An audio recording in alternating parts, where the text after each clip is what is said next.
Operasyon ng 12 driving school sa Metro Manila sinuspende dahil sa sangkaterbang violations.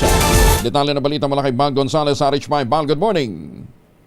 Good morning, Kuya Angel. Ipinapigil ng 30 araw ang operasyon ng 12 driving schools dito sa National Capital Region dahil sa mga paglabag sa umiiral na regulatory guidelines ng Land Transportation Office.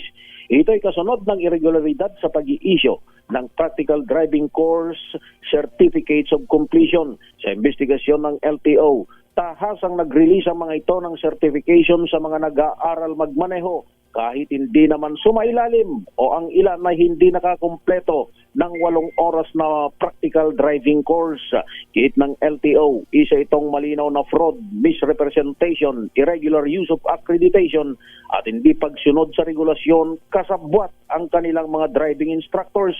Sa inilabas na show cause order ng LTO, inaatasan ng 12 driving schools na magsumiti ng paliwanag sa loob ng 5 araw na siyang gagamiting batayan sa paglalabas ng desisyon.